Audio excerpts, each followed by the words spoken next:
problems will be unchangeable. Today, we discussed the students of the 6th year. We decided, you understand, expel the students from the 6th year of the medical university. That is catastrophic. But immediately today, 3 persons will be expelled, and primary problems connected with the awful attendance, and several persons will be dismissed from the university due to their academical disorders. You know, friends, I want to be absolutely honest. Yeah, it is very, we can say, big pleasure then we listen that our students, for example, pass different country exams after their graduation in our university, like FMG exam in the India. But at the same time, we need to clean the students who don't have the knowledge from our roles. We don't need such kind of the students. Unfortunately, it will be below than the second year students also. Start to work, guys. Start to work. I didn't check until now your knowledge because I didn't provide with any control works. But immediately from the next week, it will be started. I will start to check your knowledge. Why during first 2 weeks I don't do it? Because you don't have enough knowledge to show you from my subject area. Starting from next week, you will have mainly oral controls. By the way, first year control will be exactly immediately from our practical questions, which we will study. I told you, general principles, surgical instruments. In this week, we will finish the studying of the surgical instruments. So we will work in our lecture, surgical room. I will explain for you the main surgical instruments. And next time, you will show me your knowledge from this question. But in the same time, you can see I give for you also topographical also questions. Last time I read for you the lecture about Fronto-parieto-occipital region, yeah, if I don't know. Or we didn't start. Okay, today I will give it for you. That's like, you must work, guys, synchronically. Means not only the practical problems, but the theoretical questions you will study together. Unfortunately, time is short. As I write immediately the name of the lecture, it is the topographical anatomy of the head region. Topographical anatomy of the head region. Hurry up, guys, I don't have so much time. Go to my room. By this key opening, here on my computer, behind on my table, there are skull. Take and come back and maximally please. Topographical anatomy of the head region. Primary listen, as I tell you before, minimal writings, maximum listening. Now minute attention to me. Friends, if you will interrupt me, if you will speak, I will remove you from my lecture room. Is it understandable for you? Now attract your attention to me. You remember I told you before that from the topographical anatomical science, we must divide the human body into the regions. Each region we should divide it, thank you very much, into sub-regions. Thank you very much, my dear friend. And inside of sub-regions, we will study 4 main methods of investigation, which I showed for you previous time. It is the stratigraphy, holotopy, syntopy, and scalotopy. And the first region, which I will explain and which we will start to study with you, it will be the region of the head. By the way, approximately 1 month, we will speak about head region. We will meet the subdivisions, we will discuss the structures here, that's to be very intelligent. Now let's start my subject. As usually, guys, for any big region of the human body, we must describe the natural borders, which is divided from another regions.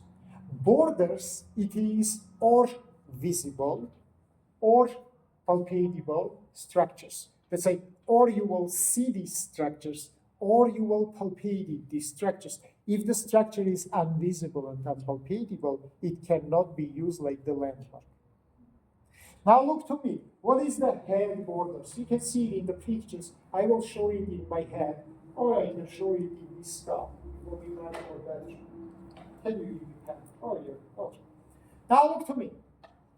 First of all, we started from the chin region, and we find it here inferior margin of the mandible.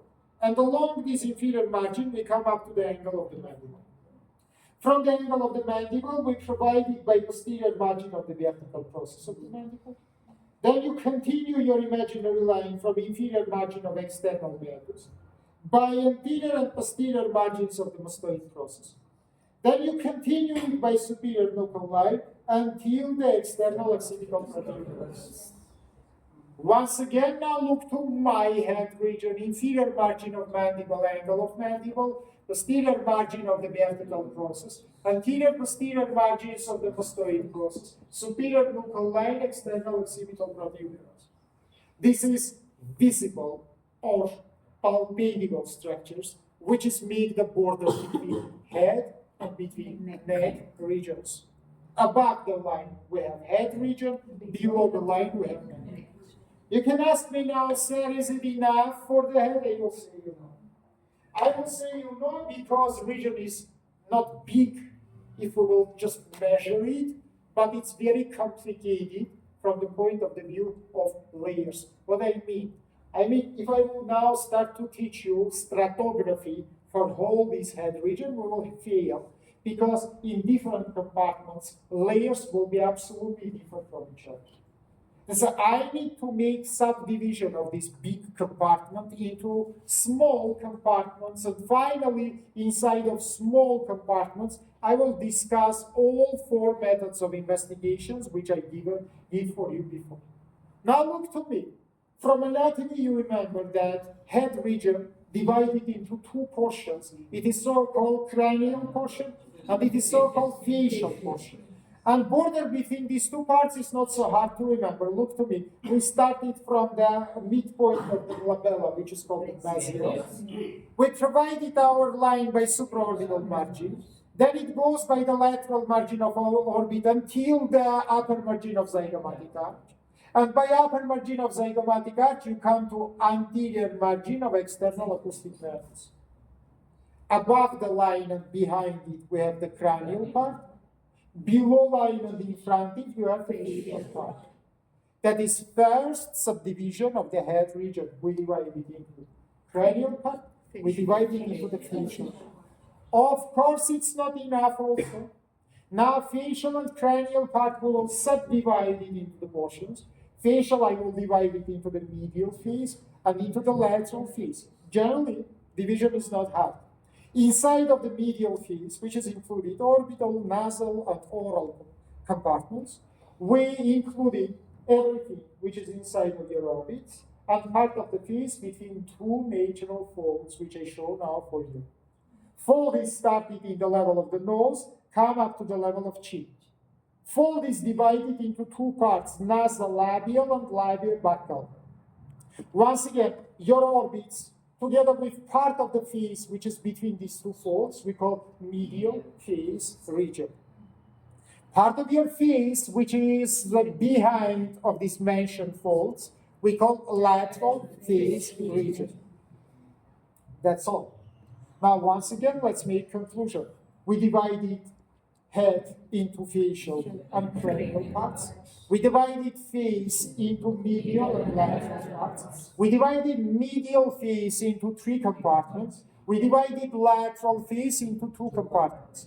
Now look here, please. I put my 2 fingers, third and second, in the lateral face, and border between them will be the stylus, which is anterior margin of my masseter muscle. Look here, please. I will firmly close my mouth, and you will see constriction of my masseter, anterior margin of my masseter, splitted lateral face into buccal and parazygomasseteric compartments. Once again, let's make conclusion. Medial face, we divide it into the orbital, nasal, and the oral compartments, together with the mental portion. And lateral face, we divide it into buccal and parazygomasseteric compartments. Is it enough? I will say you no. because in lateral fins, these two compartments which I described for you, included in superficial lateral fins. But there are not deep lateral fins. Do you know the border between superficial and deep fins?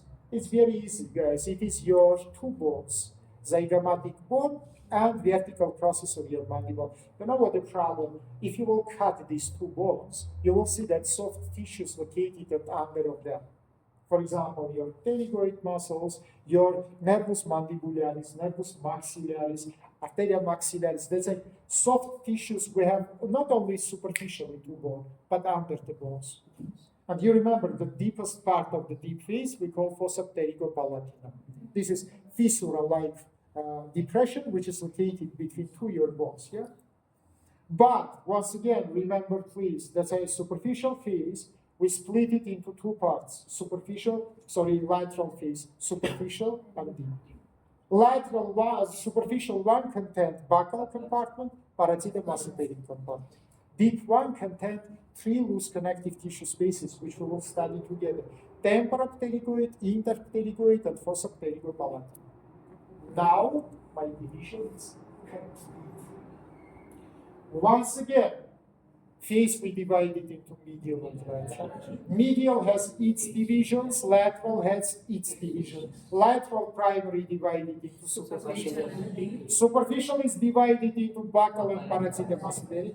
Deep is divided into three loose connective tissue spaces. From superficially to deep, it is temporal pterygoid, interpterygoid, pterygo-palatina. Now let's come to the cranial part. Cranial part, we split it into two compartments. It is fornix and it is base. How we make this division? Now I use not the line, but imaginary plane, horizontal plane, which is connected our nasum, midpoint of the patella, with our ilium, midpoint of external occipital protuberance. Approximately, I show it by my hands. Above this plane, we have the fornix, we call it calvaria. Below it, we have the base. Again, each one has its subdivision. Today, we will start to study the fornix of the skull. And I want to remind you that fornix divided into two main compartments. One is single, one is double. Single one, biggest one, we call fronto-parieto-occipital region. That is immediately topic for your today's lecture. Double one, which is located from the sides, we call temporal region. So once again, remember please, our fornix of skull split it into fronto-parieto-occipital single region and temporal double region. I will take immediately now first my region, which is fronto-parieto-occipital, and I will start to describe it for you. I don't know, is it visible because there are the shine to my screen. If you want, you can pause. I understand that in that case for you will be not so much comfortable, but how you want for me doesn't matter. As usually, guys, again I must to start from borders. For any small subregion, we must to describe the border. You know why? Because specificity of the fronto-parieto-occipital region will not spread it into temporal region. And I should understand there is the borders between them. Now look to me. How we make borderings for fronto-parieto-occipital region? Again, I start from St. Nazareth. Again, my line goes by supraorbital margin. Again, it continues by the lateral margin. Now from that point, I will provide it by imaginary line, which is called superior temporal line. I want to remind you that superior temporal line, it is the structural unit which is primary below two bones. It is the frontal one, and it is the parietal one. It doesn't locate it in the temporal bone. Why we call it temporal line? Because that is place of the junction of the temporal fascia. I want to remind you that below it, there are the second one, which again located mainly in the frontal and parietal bones, and that is inferior temporal line, and that is the place of attachment of temporal muscle. That's why remember, please, your temporal muscle originated from superior temporal, and it is inserted downwards to to the processus coronarius of your animal. It is origin and insertional place. That's once again, temporal fascia originated upper, temporal muscle lower. That's a temporal fascia cover the temporal muscle. Once again, let's continue our borders. Let's say mesial, supraorbital margin, lateral margin, superior temporal line, superior nuchal line, external occipital protuberance. If I will show now these lines in both sides together, I will dimension the borders for whole one single region, which is located above these lines, and which is called fronto-parieto-occipital region. Let's say we now decided first point of my subject, that is the border of the cerebral region. Now we come to the second point, which is called stratigraphy. I will start now to layering study with you region, starting from skin and finish with intracranial structures, which is located inside of the cranial cavity. Are you ready? Let's start. By the way, if I will open the next slide, you will see sections. That is, guys, the frontal sections from midpoint of your sagittal suture, which we call bregma. By the way, these anatomical terms you must know: pterion, inion, bregma, nasion. Let's say we will use it as a midpoint of geometrical midpoint of your head. We call bregma. That's why if I will provide it now the frontal plane, you will have this picture. Anterior portions I remove, you look from in front to behind, and you can see the sections. Exactly mid-side, you can see this sulcus coronarius, which is located between two your parietal bones. Yeah? Sorry, sulcus sagittalis. Okay, now look please here. What do you see here? Of course, skin, layer number one. But even you can see hairs in the layer number one. What can I say about skin of this region? First of all, it is not elastic.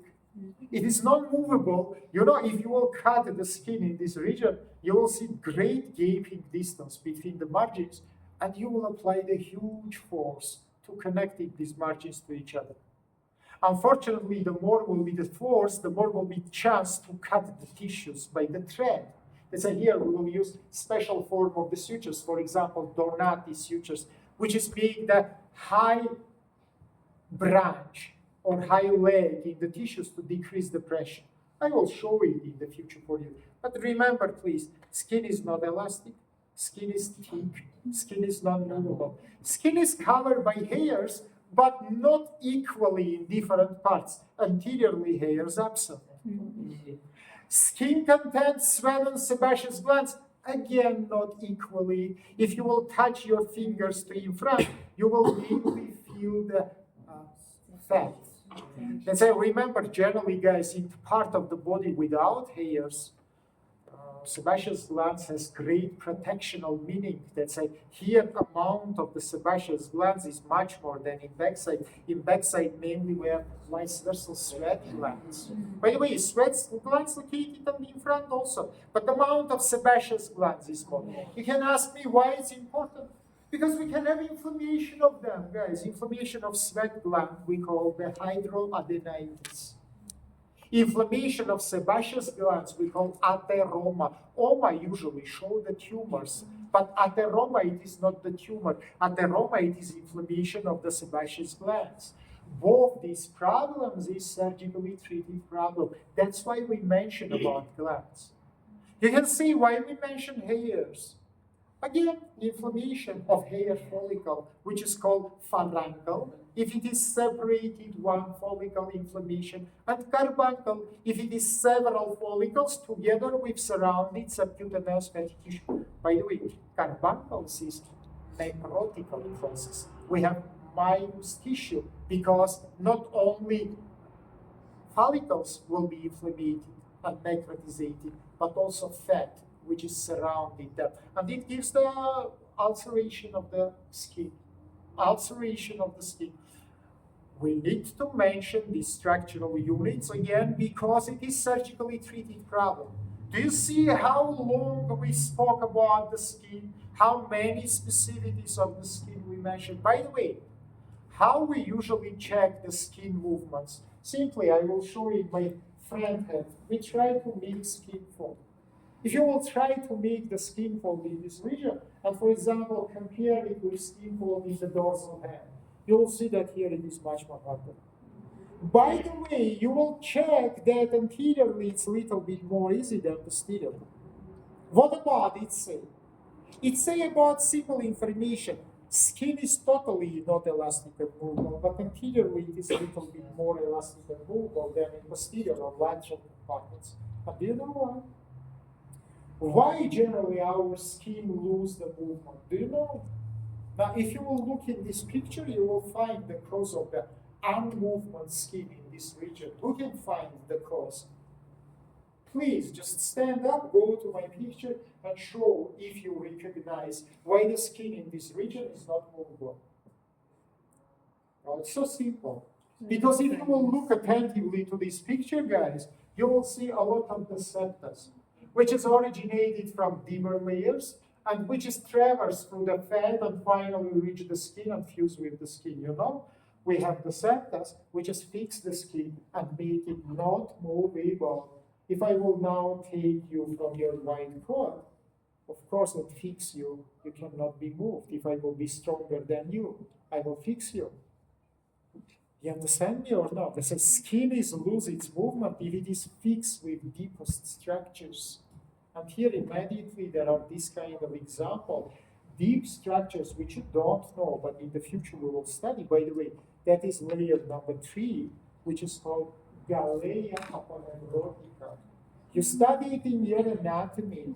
Otherwise, we call it aponeurosis epicranialis, and you can find it immediately in this picture. You remember one from your vertical muscles we call the fronto-occipital. It has two bellies, one in front and second, and they joined to each other by aponeurosis, which like helmet, clothes, all fronto-parieto-occipital region. By the way, these aponeurosis has double layers, superficial and deep. And immediately superficial layer gives the septus, which is started from the superficial layer, pass through the fatty tissue, and finally fuse to the skin and fix the skin, make the skin thicker and not movable. Is it understandable for you? Again, I open for you this cross section, and again I attract your attention into this septas. What I can say about this septa, first of all, as I told you, we recognize the origin and the insertion. Second, if you will look attentively, you will recognize that they divided fat into the pockets. Conclusion number 1. Subcutaneous fat in fronto-parieto-occipital region, which is layer number 2, has pocketer form. Remember, please, inside of the human body, there are two main forms of the fat. First is pocketer, second is loose or layering. This is pocketer. What does it mean from practical point of view? Now imagine that inside of my room, there are a lot of the walls which divide it into several pockets. Of course, they will separate your movement. You cannot move inside of such case. You will be local. As I remember, please, inside of the pocket are fatty tissues, liquid processes, pathological liquid processes is localized. Vice versa. In loose fatty tissue spaces, pathological liquid processes is spreaded. From clinical point of view, can you repeat it, what I tell you just now? Stand up, please. What about SP? What about SP? Now, by the same happiness, take all your bags and leave my room. Please hurry up. Hurry up, please.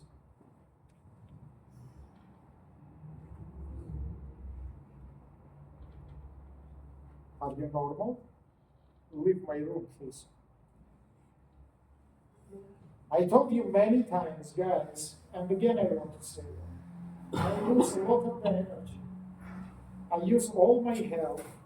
I use all my knowledge to be helpful for you. If you think that your physical presence here is enough, you make a mistake. Because my physical presence here, it's also not enough. If you will see that I will come and sit it in the chair and will make meditation, you can do the same also. But until I am so actively working your room, you should work mentally together with me. And if I will see that somebody during my working time make the relaxation, such kind of the person just will be removed from my life. It's not honest, you know, guys. Or let's work together, or let's relax together. I will be very happy to just sit down in front of you, look in your beautiful faces, and smile. But I don't think that it will make any benefit in your life and in your knowledge. Let's say to be polite to each other. If I work, you should work also. Your work here is strongly mental. Listen me or say, sir, we need to go outside. Go outside, enjoy your life. Oh, you see so good weather we have today. Go and walk in the squares if you will find them.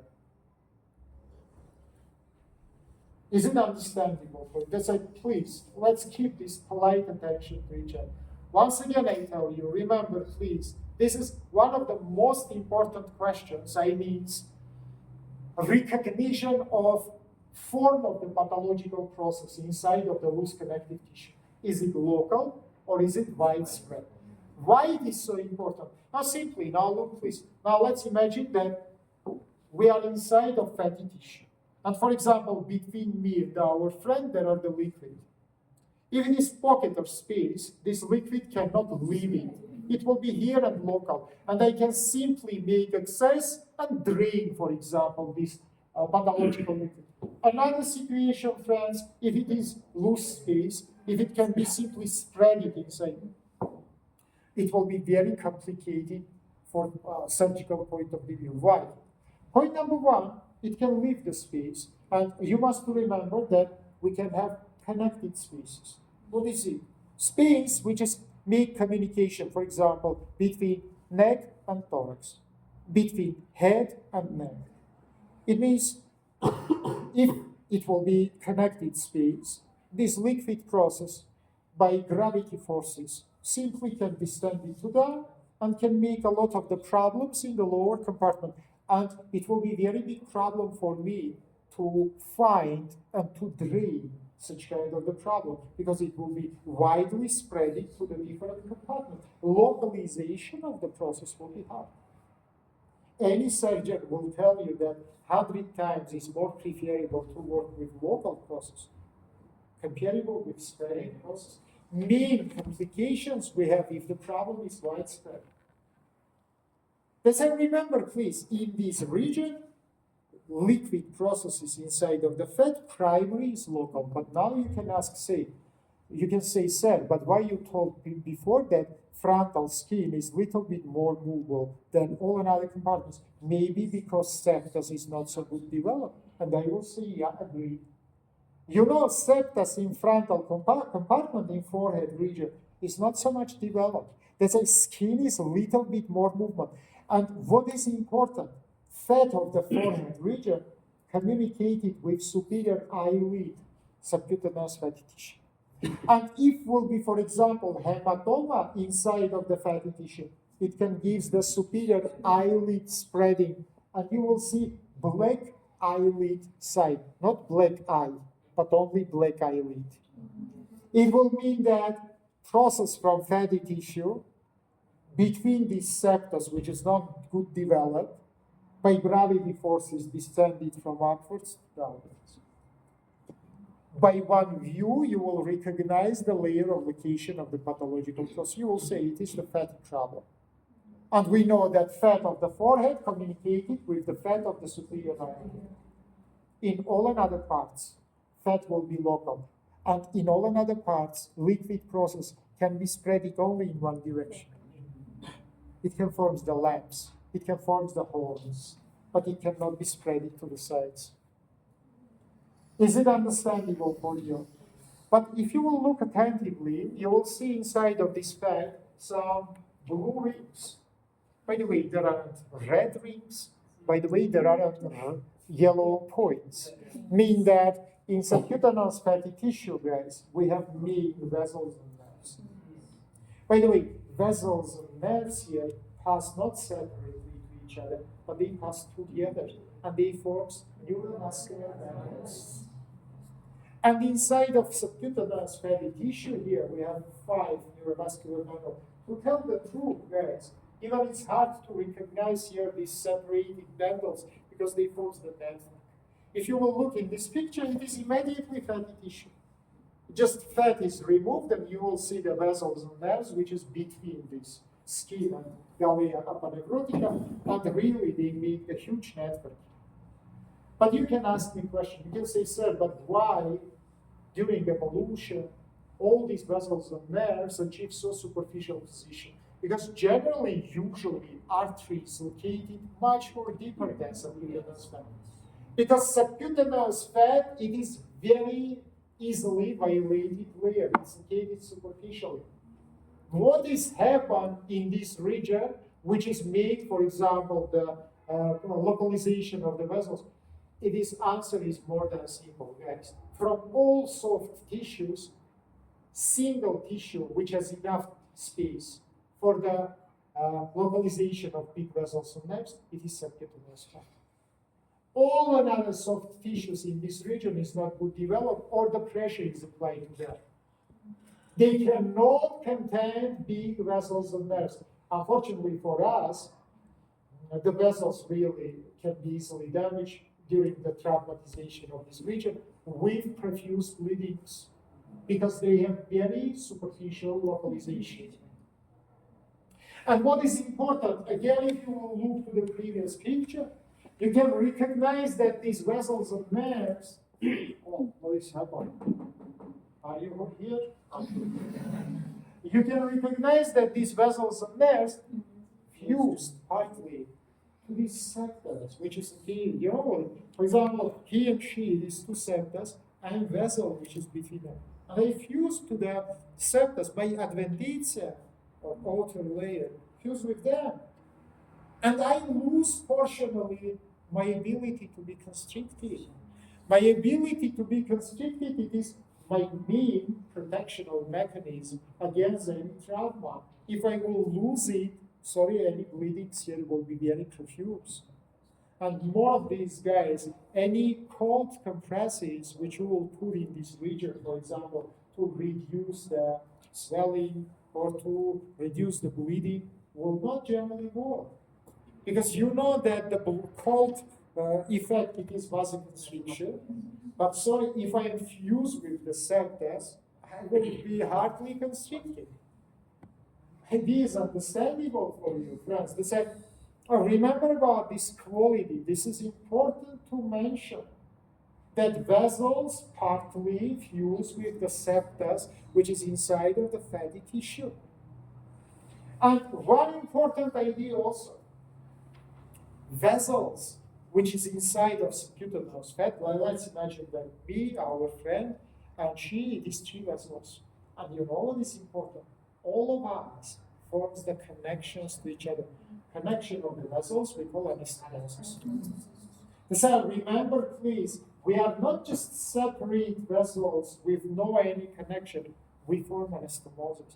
By the way, from anatomy, I want to remind you that anastomosis is divided into 2 types. Yeah, it is extra and intrasystemic.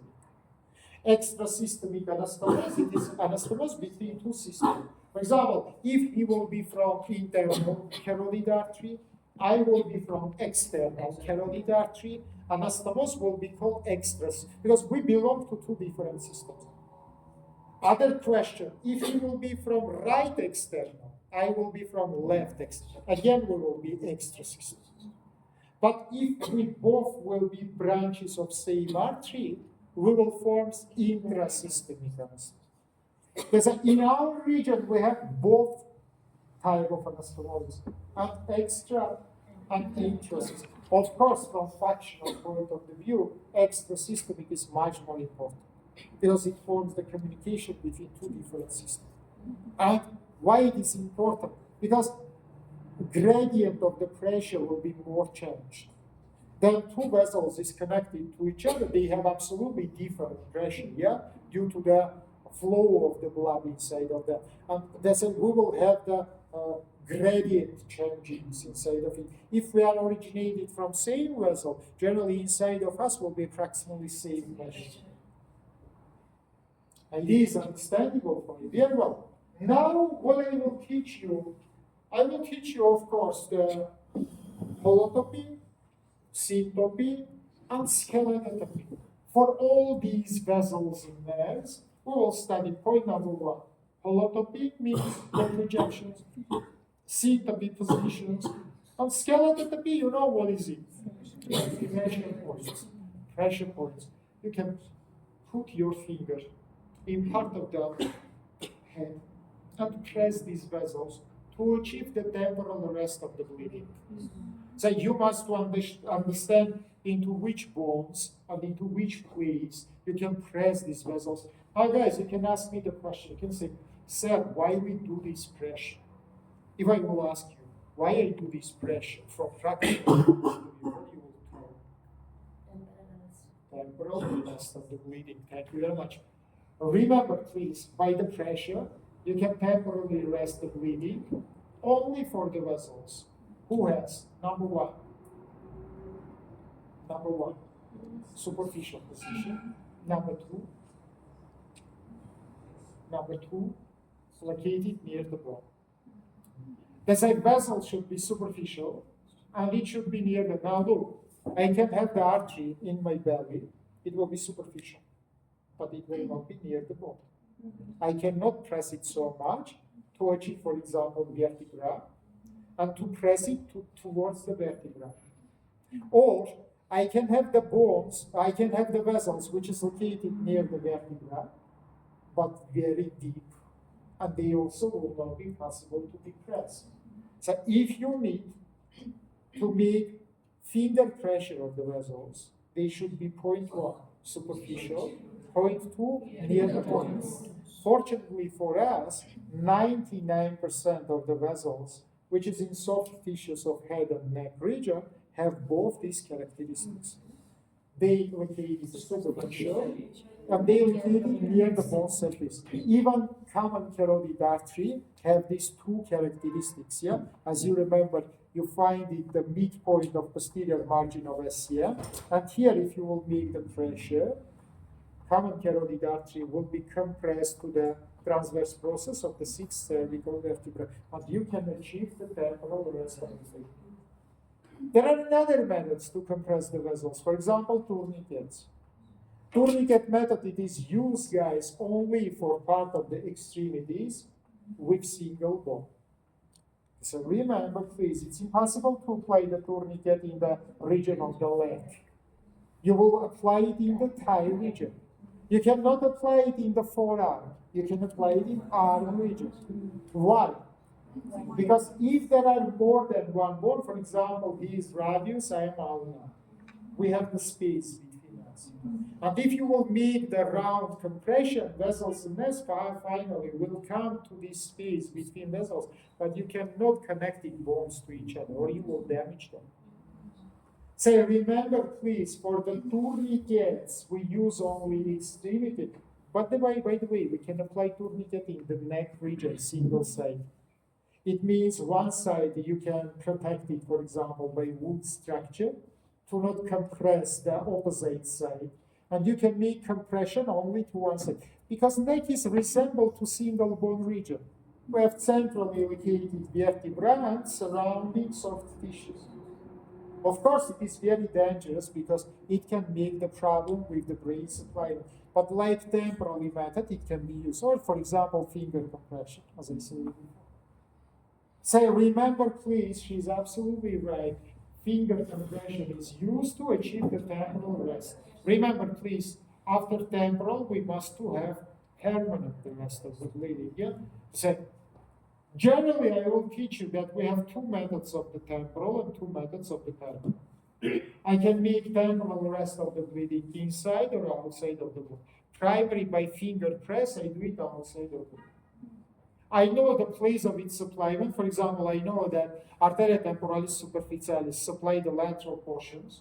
I know that it can be compressed into the zygomatic arch finger in front of the tragus. If I will press it here, bleeding, which is located outside of this place, can be compressed. Once again, this is method of the arresting of the bleeding outside and temporally.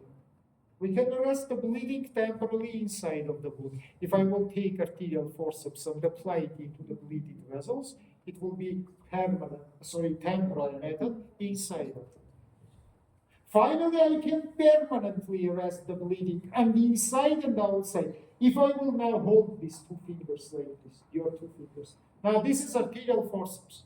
I apply it into the vessel. Now I take the ligature, I ligate this artery inside of the wound. Permanent method inside. Thank you very much. What does it mean, permanent method outside? Here I have situation which doesn't give me the possibility to ligate or to suture. Why? For example, burning wound. All surface gives the bleeding. Sorry, I don't see any point. What can I do? If I know what is the main artery which is supply this region, outside of wound, I must make access to it, open the main trunk and ligate. Now I show for you four methods of the arresting of the bleeding. Temporal inside, temporal outside. Permanent inside, permanent outside. Immediately today, we will speak about one from these four methods, which is called temporal outside method. I make the finger pressure, and I arrest the bleeding temporally and outside of the wound. That's it. Once again, I will teach you holotopy, synthopy, skeletotopy. Is it enough? No.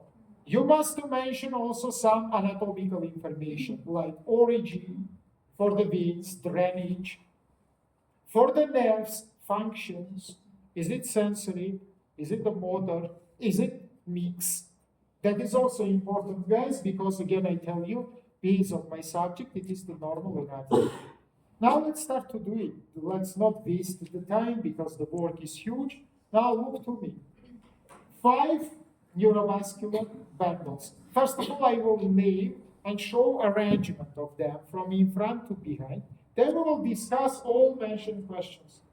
First, the most anterior medial one, it is supratrochlear. By the way, all elements have the same name, and artery, vein, and nerve. We call supratrochlear.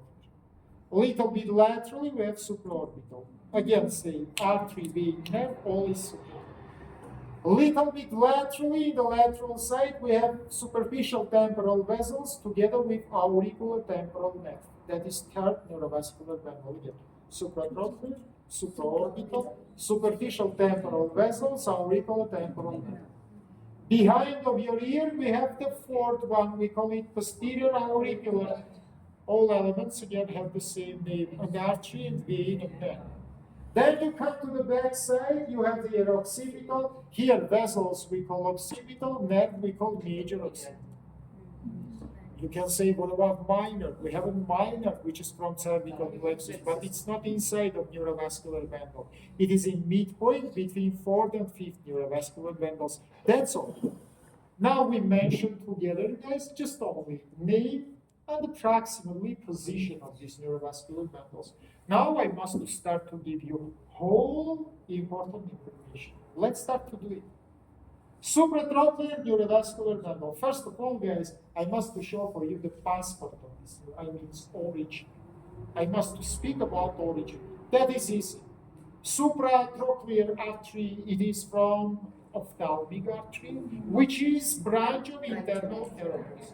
You remember, internal carotids gives the different segments, and it gives here the ophthalmic artery, which by fissure orbital is superior, come to the orbit to supply orbital structures, for example, muscles. But it gives two ascending branches. They come to outside or by the channel or just surrounding of the margin. One is supratrochlear, second is supraorbital. They come to forehead region and supply here the structures. Vein, also important, it is drained into the so-called angular vein. Angular vein, it is the first part of your facial vein. It is started in the medial angle of your orbit, very important vein, because it forms anastomose with intracranial veins. I want to remind you guys that we have venous intra-extracranial anastomosis, and that is important to mention, that there are anastomoses here with the superior ophthalmic veins. Superior ophthalmic vein, as you remember, it is goes and drains into sinus cavernosus. That is important to mention that here in the medial angle of the orbit, we have anastomose between extra and intracranial venous system. Why it is so important? Possible passage of the inflammation. In medial angle of the orbit, vasculitis of superficial veins can pass into intracranial and gives permission of three possible complications. First one, of course, we call meningitis. Second, we call encephalitis. And third, we call thrombosis of the sinuses. So remember, please, if in the head region you find anastomose between extra and intracranial venous system, that is dangerous place. By the way, second place located just in the level of the upper lip. Old times we call it orang corona mortis. Because superficial veins here connected with, first of all, deep facial veins, and by emissary veins we have communication with intracranial veins, and we can have spreading of infection. Finally, nerve, nervus ophthalmicus, first division of the trigeminal, absolutely sensory nervous structure. It come to the forehead region and make here the sensory information. That is only about the origin. Now let's speak about the projection and about the syncope, or about the syncope and about the skeletal. Projection is easy. Vertical line which is passed from the medial angle, they have ascending direction. Skeletotopy also is easy. Cross point between supraorbital margin and the vertical line which is passed from the medial angle. That is the place that I can trace this neurovascular bundle and temporarily arrest the bleeding from it. Finally, position. There's vein, nerve, artery. Remember, this artery has the most deepest position to be more protected. Because evolutionally, the most valuable structure for us, it is the artery. That's all. Second one, located approximately 1.5 finger laterally to the previous one. As you remember here, supraorbital margin has or incisura or foramen. 50% of human population have groove, another 50% have the aperture. Foramen supraorbitals. Immediately inside of this aperture group, we have the mentioned neurovascular bundle. Again, absolutely same origin. What I say for supratrochlear, absolutely same for the supraorbital. Absolutely same position. Again, vein, again, nerve, again, artery. About projection, guys. Projection of it is cross point or border point between medial and middle third of the supraorbital margin. Same point, it is the skeletotopy of this neurovascular. Here I put my finger and I press the neurovascular bundle to achieve the temporal arrest of the bleed. You divide it supraorbital margin into three parts: medial, middle, lateral. Border point between medial and middle third, and projectional point, and the skeletotopy point. Here you make the compression of the rest of it. Now we come to the lateral side, and if you will put, now do it please, put your finger just in front of the tragus on the surface of zygomatic arch.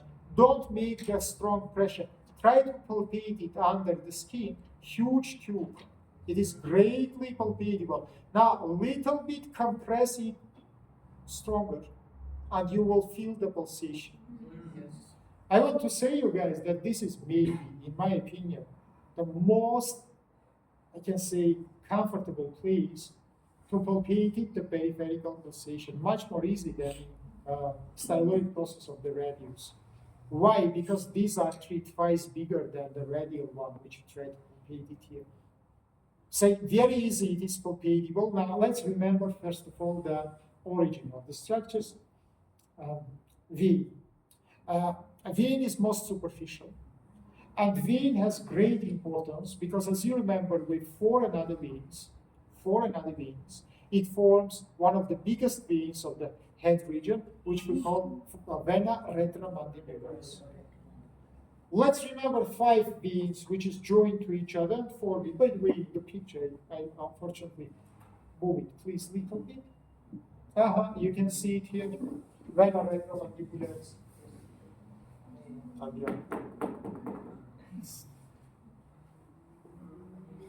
Vena temporalis superficialis, vena temporalis media, vena temporalis profundus, vena maxillaris, vena transversa facie. This is 5 veins which join to each other and forms together behind of your mandible, inside of depression, which is called retromandibular fossa, the retromandibular vein. As you remember, it's located in thickness of your parotid gland. As you remember, and as you can see in the picture, it is split into 2 terminal branches, anterior and posterior. Anterior one, as you remember, joins the facial vein. Together they forms the common facial vein, which is draining to internal jugular. What you see? Internal jugular. Posterior one join the posterior auricular and occipital, and they forms together new vein, which is called external jugular. That's why remember, please, vena temporalis superficialis is very important vein because it forms the retromandibular vein together with others. Little bit deep and behind of it, we have the nerve, which is called nervus auriculotemporalis. Remind me what do you remember about it? No. Yes. Origin. It is from the Yes. where? It means that you waste 1.5 years. 3 semesters of your normal anatomy is just lost. Why you speak with your friend instead of speak with me? It is of course the branch of nervus mandibularis. And I want to remind you that this is mixed branch. Remember vegetative fibers, which is come from another. Yeah, you remember facialis gives the branches here, which is come to it. And it is goes to the nervus, it is goes to the parotid gland that makes its innervation. Yeah? Nervus petrosus minor, which is come from the glossopharyngeus, finally, yeah? You remember? Yeah, and it made the vegetative innervation. And finally, it is the sensory branches, which is come to your temporal and fronto-parieto-occipital region and make the innervation of it. It's a mixed net. What about artery? What about arteria temporalis superficialis? But not simple branch, it is terminal branch. Remember, please, your external carotis artery enters the parotid gland and it's split it into 2 terminal branches. One is goes to up, second goes to deep. Of course, maxillary goes to deep phase, temporalis superficialis goes to upwards. And all these elements, by the way, all these 3 elements in fronto-parieto-occipital region, they presented by 2 tracks. In the border between temporal and fronto-parieto-occipital region, main neurovascular bundle split it, as you can see in the picture, into 2 terminal branches. Frontal, which is come to the frontal, parieto-occipital, which is come to the back. That's why in fronto-parieto-occipital region, you don't have single main trunk, you have 2 divisions. Single main trunk, guys, you have in the lower part of the temporal region. Arrangement of the structure, syncope, vein, nerve, artery, but nerve is located not only deeper to vein, but behind. You can see it in the picture. The junctional point on the skeleton is very simple. You put your finger just in front of the tragus, on the surface of the zygomatic arch. One finger in front of the tragus on the surface of zygomatic arch. We have vertical projectional line for this artery, and in the same place we have the skeleton pressure point. You put it much more higher. No, it will be in the zygomatic arch here. No, again, no. No, friend. Your zygomatic arch should be in the level of your tragus. You put your finger here. No, again, that is something another. But little bit in front, not just in the tragus, but in front of it, on the zygomatic arch. This is end pulsational point and the place of the pressure of the vessels in case of the bleeding. Let's continue. Now we come back. Now we locate it behind of your ear. And here we can palpate it and we can find third neurovascular bundle, which is called posterior auricular. Again, vein, deeper to the vein, nerve, deeper to the nerve, artery.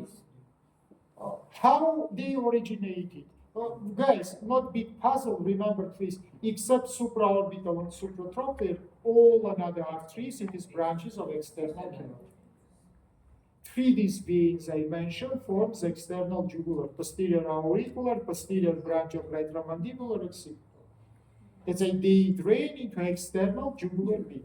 They don't only drain, they forms external jugular vein. Because it is originated by junction of these three veins to each other. Again, posterior branch of retromandibular, posterior auricular, and occipital veins. About nerve, guys, unique nerve. It is sensory branch of the facialis. You know, facialis by style of mastoid aperture. Leave the canalis nervi facialis, come to outside, gives one back branch, which is sensory with nervus auricularis magnus together, which is from cervical plexus. It is innervating the skin behind of your ear and the external ear. All another branches of extracranial facialis is motor. And all another branches, as you remember, innervated your impressional muscles. They form the pes anserinus major inside of your parotid gland, except this one. And so artery, guys, it is the branch of external carotid, as I said before. How we project it and how we press it are simply 2 points, external meatus, tip of mastoid.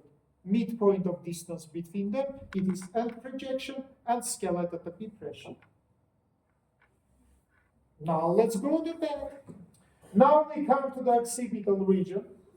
Here we have the last neurovascular bundle, which you can see here. Again, the same arrangement. Again, the vein. Again, the nerve. Again, the artery. Vein is drained into external jugular. Nerve, it is from second spinal, cervical, but dorsal. It is not from any plexus. It is the branch of the dorsal nerve. That's absolutely sensory branch. And nerve, finally artery, as I say, it is from external. All these arteries, guys, which we mentioned before here, originated in your carotid trachea. I want to remind you that in the level of upper margin of your thyroid cartilage, common carotid artery split it into 2 terminal branches, anteriorly external, posteriorly internal. External one here gives the 7 branches. 3 from these 7 branches we described just now. And this one, it is occipital one. Idea is understandable. Projectional point and skeletotopy is simple, guys. You take now tip of your mastoid and you take the tip of your ilium. Midpoint between them, it is on projection and the pressing point. Idea is understandable for now. We discussed together all neurovascular bundles which we have here. Now, minute attention. What is specificity of the arterial system of the fronto-parieto-occipital region? Point 1, all arteries very superficial. They located in fatty tissue. Point 2, partly adventitia of these arteries fuse with the septus. That's a vasoconstriction is hardly developed, profuse bleeding. Point number 3, all these arteries form anastomosis to each other. That's a finally arterial network has really form of the network, not the separate vessels. And by the way, these arterial anastomosis divided into extrasystemic between internal and external carotid system, or between right and left external, internal systems, yeah? And intrasystemic if it is originated from same site, same system. All these mentioned specificity, guys, make the bleeding from this region very diffuse, up to mortal. So remember, please, that is the causes of very profuse bleeding from fronto-parieto-occipital. What can I say about specificity of the venous system? Again, point number one, in subcutaneous fatty tissue, we have very developed venous network. By the way, we have anastomosis between intracranial and extracranial veins. And one from these anastomosis I showed before. It is the medial angle of your orbit. But it's not a single one. By the way, such kind of venous anastomosis we have in the place of location of emissary veins. What is emissary veins? To answer in this question, guys, I must remind you another thing. You know, if arteries, primary and mainly in fronto-parieto-occipital region, located in fatty tissue, veins not only. Big veins inside of fronto-parieto-occipital region located in 3 different layers. Layer 1, fatty tissue. Layer 2, skull bones. Inside of the skull bones, we have diploidic veins, as you remember, which is located in middle layers of the bones. And layer number 3, biggest veins, it is dura mater venous sinuses. That's I remember, please, arteries, primary mainly located inside of the, you can say, what about the internal carotid artery, Velesian tract, vertebral, yeah, of course, but it is just 2 arteries, only 2, arteria vertebralis, arteria carotid internal. All other arteries located in subcutaneous fatty tissue.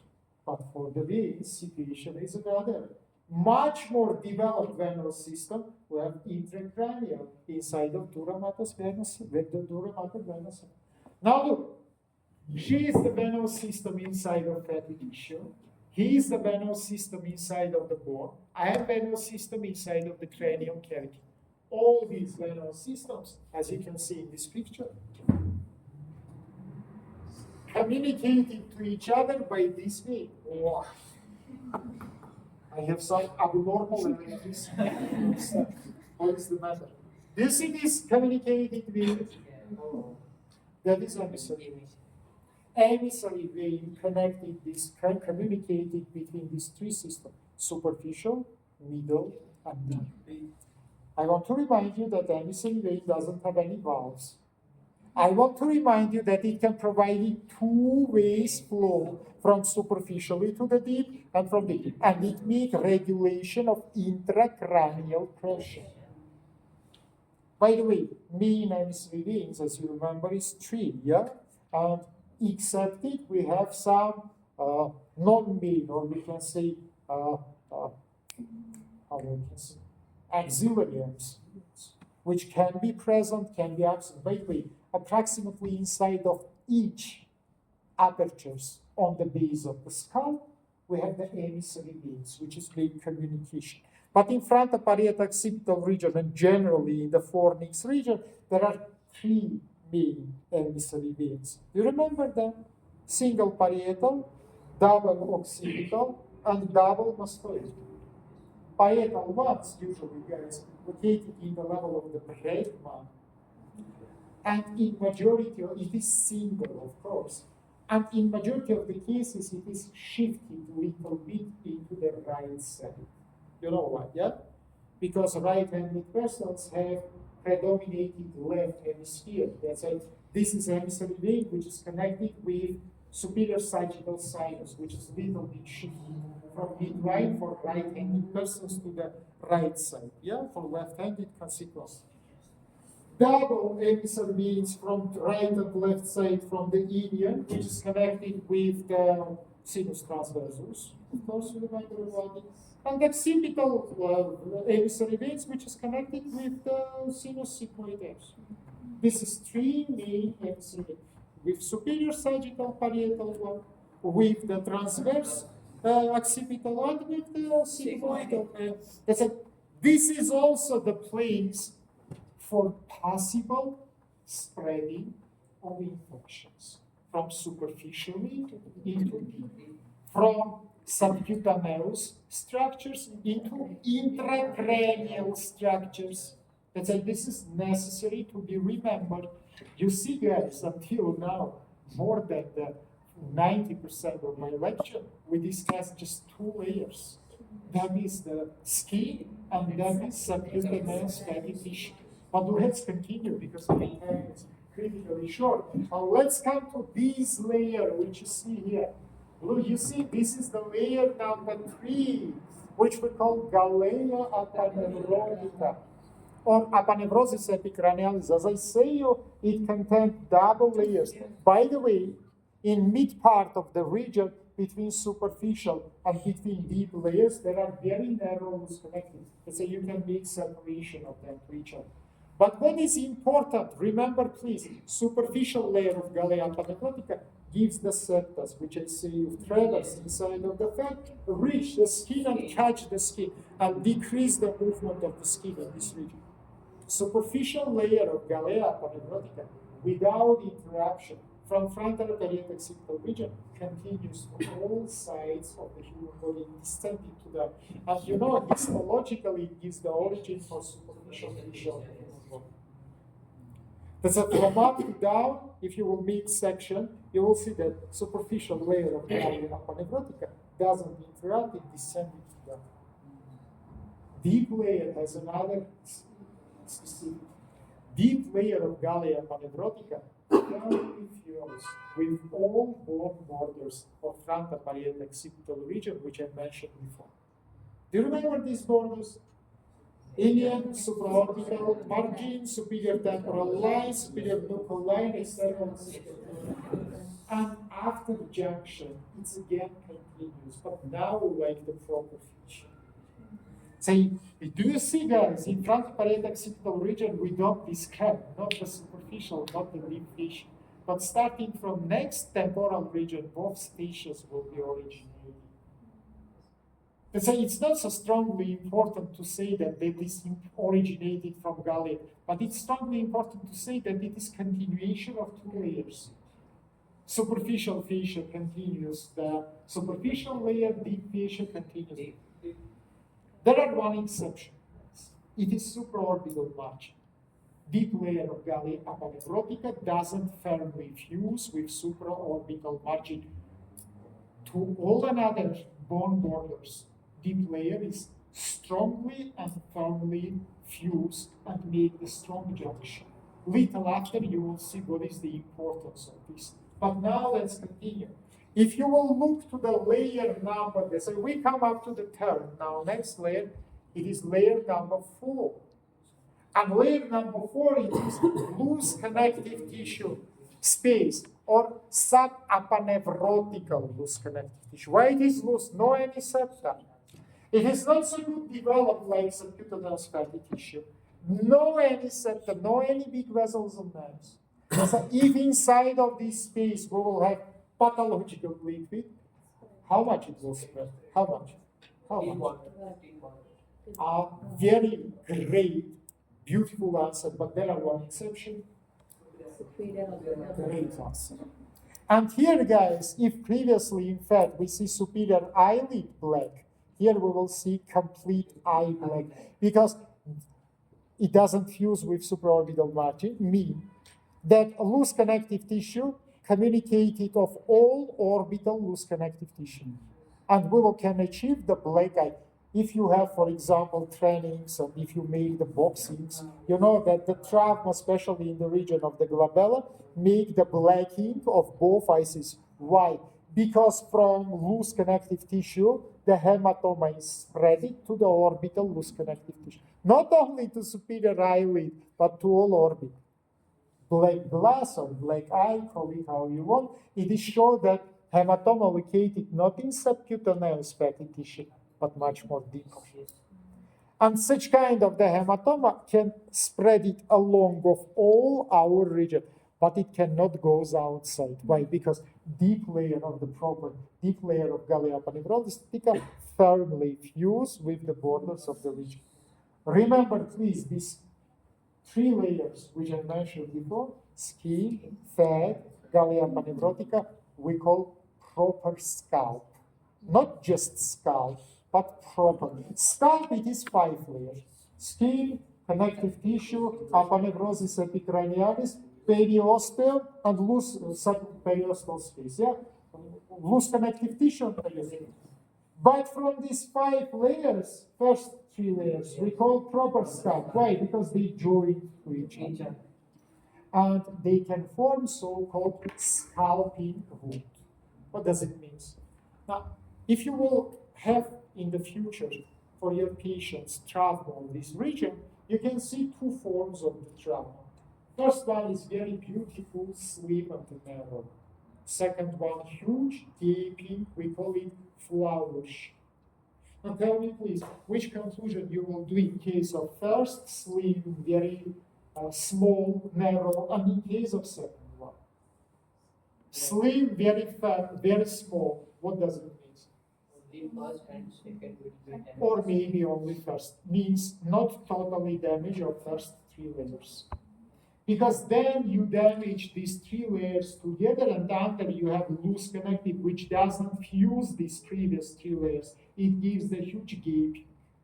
Because these 3 layers is connected to each other, but don't connect it with underlying located layers. You understand?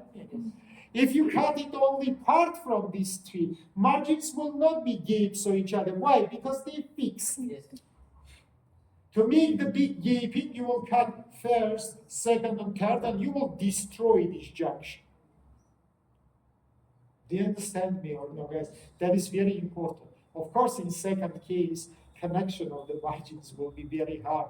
Even not any man can apply so big force. One of these, a high applyment force can easily cut the margins.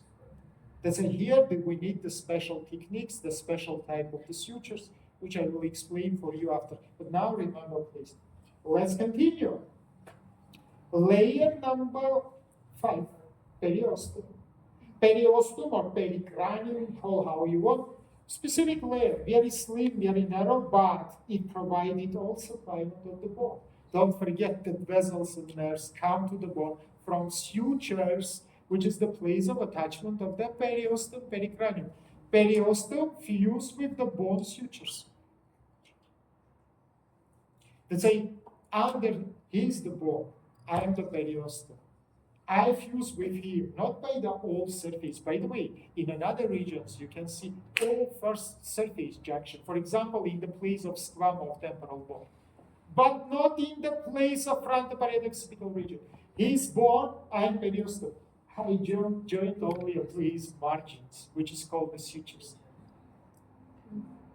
If I don't join to his surface between me and him, again I will have loose connective tissue, which is now called subperiosteum. The third loose connective tissue, which I described today for you, subcutaneous, subaponeurotical, subperiosteum. How much it's spreading along of one bone?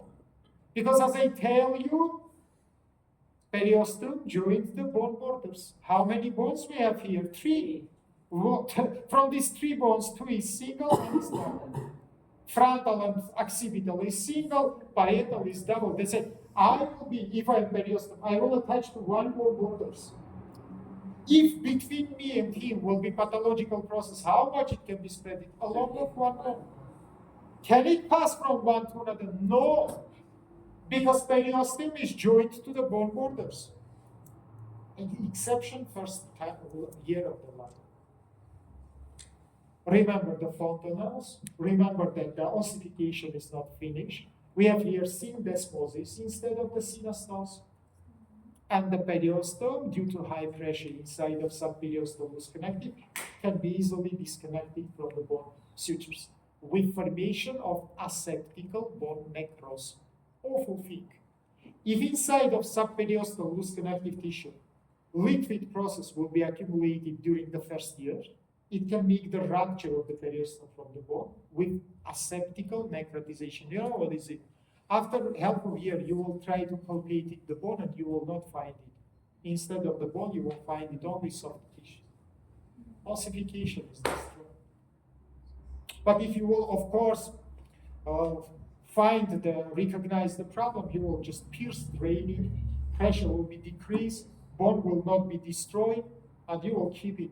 Because in the future, otherwise, you must make plastical reconstruction. This is the problem.